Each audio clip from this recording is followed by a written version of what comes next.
Hi everybody, welcome back to our channel. I am back with a new video. In today's video, I'll be showing you the ways to change bot difficulty in Counter-Strike.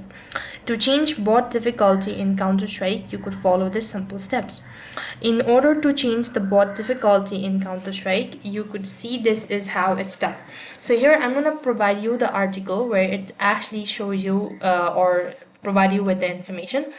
So first of all, you could go with the key takeaway, so you could read about this information as well. Now, first thing to understand is that you could use the gaming console command. In order to use it, so they've also listed the steps. You could go ahead and read about this.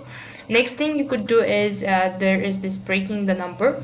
You could also read about this information underneath, and likewise you could follow the steps, and with that you should have successfully changed the bot difficulty in Counter-Strike.